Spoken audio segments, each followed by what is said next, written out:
trying to love. I'm just telling y'all a lesson tonight that I learned the very, very hard way. God will tell you to move on from a thing, but because you're so entangled with the situation, you find yourself more entanglement. You find yourself in something you can't even get your own self out of. And so God knows wisely. See past the slick talk. See past the good words. See past their motivation. See past their inner hearts. Because the next person you hook up with could make you or break you, Brother Carlos. I wish I had some help, y'all. It'll make your life or it'll break your life. I tell y'all all the time, all success is not good success. And all success is not God. So I don't care how much money you offer. If God told me not to do it, I'm not taking my high tail over there and doing it. I'll lose the money before I do it. I'll lose out on what you got to offer before I move out the will of God. You do know. That's why I like preaching here. You do know people will reject you from things if you don't do what they want you to do. Oh, y'all not gonna cry. Y'all ain't never been there. Y'all ain't never been there. Well, let me help the single women. If you don't give him none after that 30-day mark, they will turn on you. If you don't give them after that 3, 6, 9, 3 months, baby, it's been too long. What you talking about? You a virgin and you got 3 babies. They don't understand what you talking about being celibate and you got all of these kids. They don't understand, girl, you already been broken in, but they don't understand that God has renewed your mind. And God is telling you to wait until the right one shows up. And so they leave.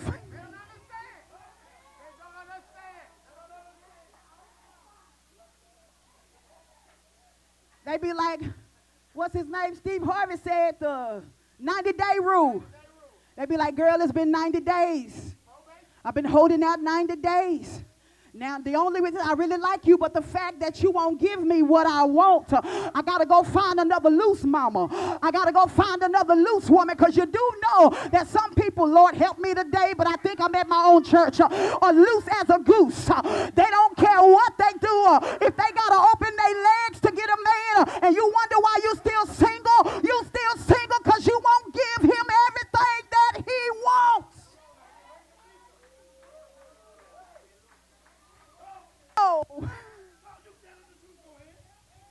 I ain't got to my scriptures yet.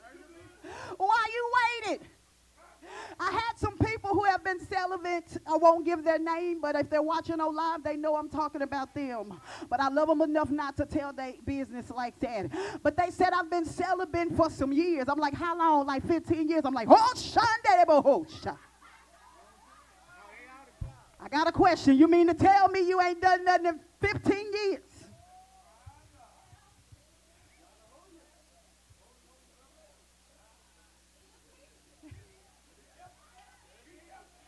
That was just my response. I said, God, you didn't call me to that ministry. It's called the ministry of celibacy, but somebody in here may have been called to it, and it's okay. We're not going to make fun of it, but I said 15 years. They were like 15 years. And they said, well, I don't understand how all these other women keep getting all these men. I said, you got to open your legs. No, I'm just playing.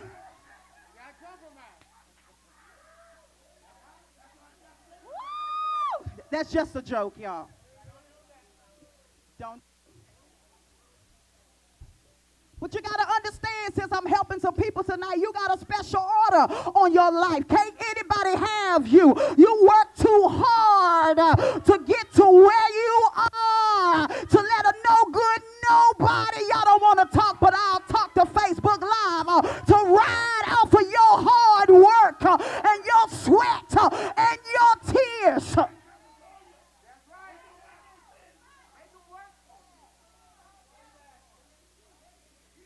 I don't know who I'm helping. I don't know who I'm helping. It's a lot of people here. There's a lot of people on Facebook. Yeah, you an independent chick. They like that independent chick. You better not have no Section 8. You better get out of here. Everybody ain't thinking that. But they got somewhere they can stay. They got somewhere, this ain't in my message, they can chill. They can count on you through the thick and the thin. All the time, love is not involved. Sometimes it's convenience. And what am I telling you? Because somebody is upset in here. I need to let you know that there's some people that's getting ready to walk out your life. And the reason they're walking out your life is because you're no longer convenient. Some people attach themselves to you because it's the convenient thing to do. Let me tell you what happens. When you're on trips, you spend almost $100. What? Stopping at a convenience store instead of going into Walmart. And so when you go into this convenience store, I'm not ready yet.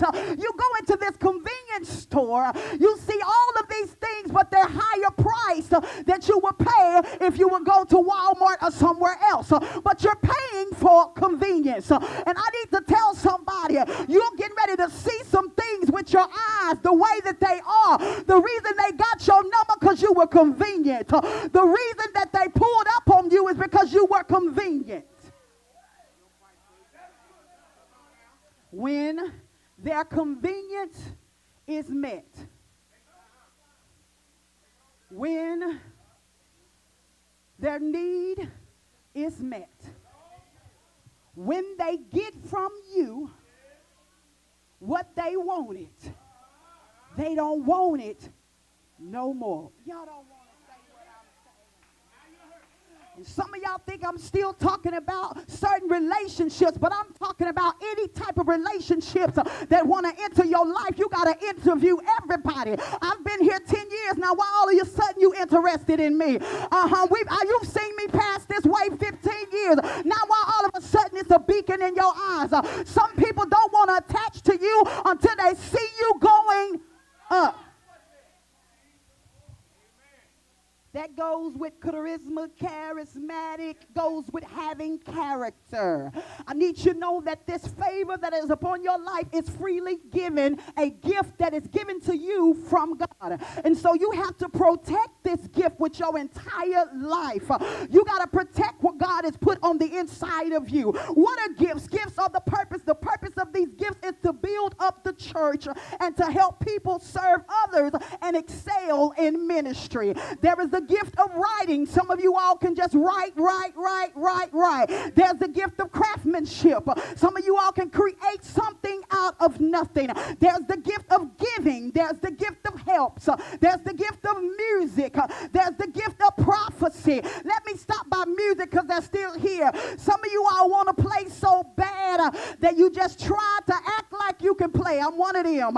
But you're not gifted. I know you can learn how to play, but some people have been gifted on how to play. They hear music and notes in their head, and we just, who don't know how to play, we just be like, I ain't heard nothing. Gifted to do what they do. Gifted for prophecy. Gifted for discernment.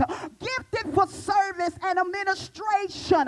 Gifted for knowledge and pastoring. Wisdom and faith and leadership and teaching. Intercession, and also gifted for celibacy. Gifted for evangelism, and gifted for hospitality, and gifted for healing. I don't know what your gift is. Maybe I didn't call it out, but I want you to shout with me tonight, I am gifted. Shout it one more time, I am gifted. I need you to understand, in order to receive this gift, you're going to have to change up your routine. Some of us, if a person was looking for us, they would literally find our routine, because you go to same place, same time, same corner, same gas station.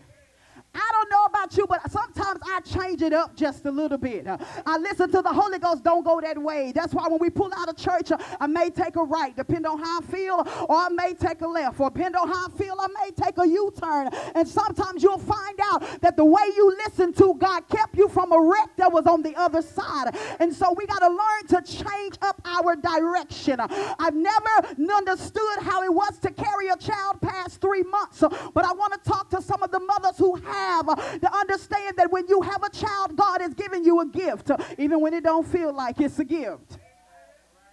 God is giving you this gift, but this gift begins to grow on the inside of your womb, which means that the space that it's in, it begins to stretch out until it's time. I need to tell you all that your gift that God has placed in your spiritual womb, God says it needs room to grow.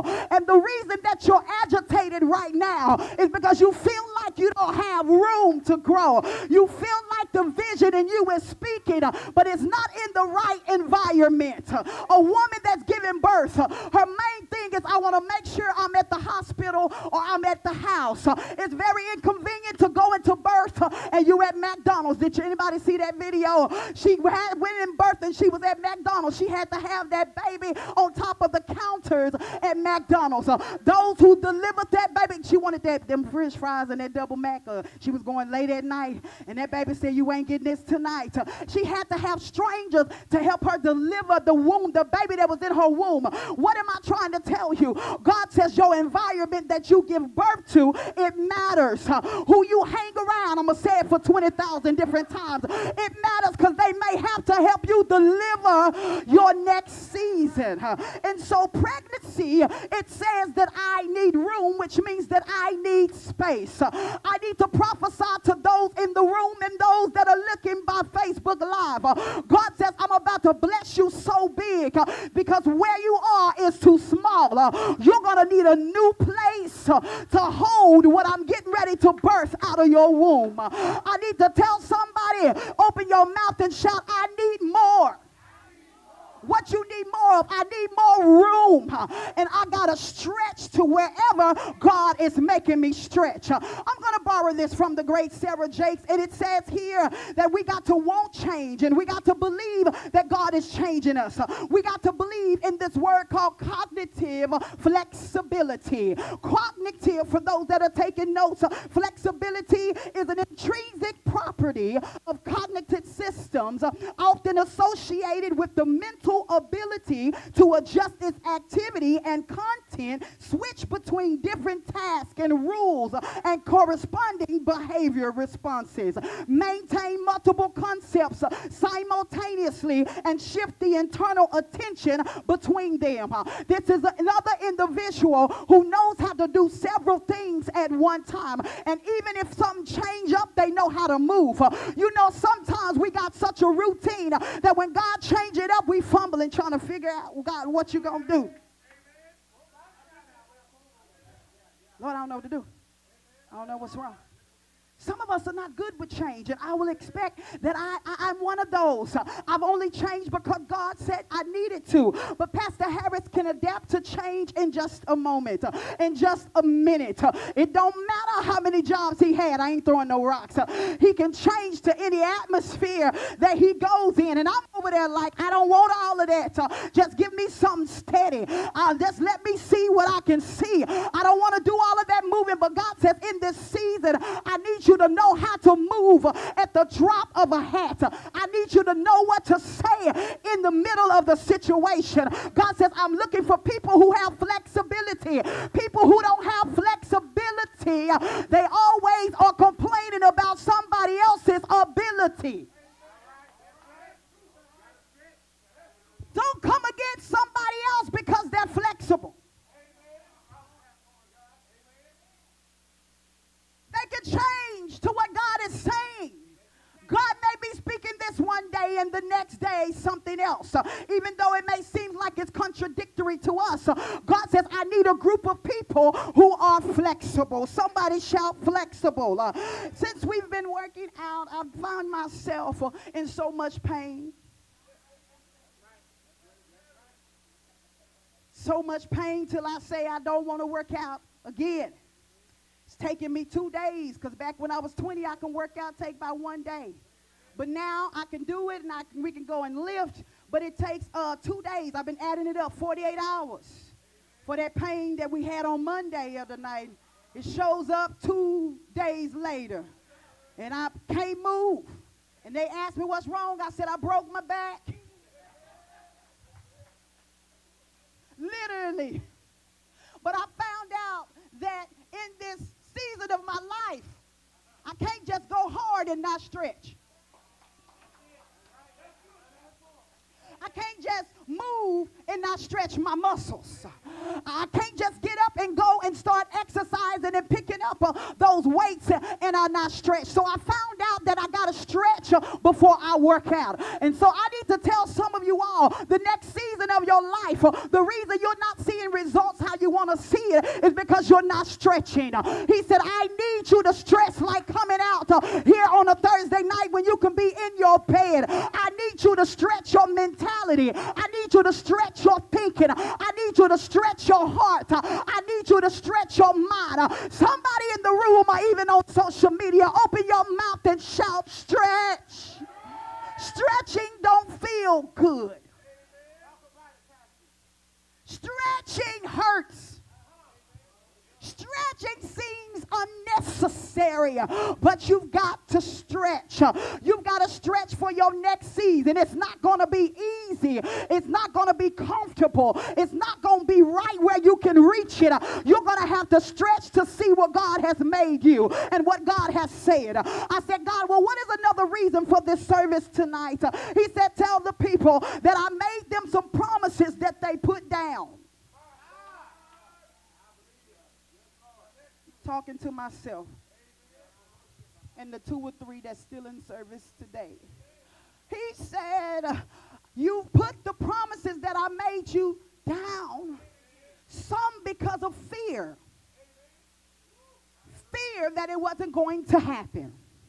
Fear that God couldn't use you. Fear that you've gotten a little older and it wasn't going to happen in your life. But God told me to tell you tonight, he said, listen, I'm going to make good on every promise that I made. If you keep trusting and keep on believing, you can't get stuck where you are. The book of Exodus, the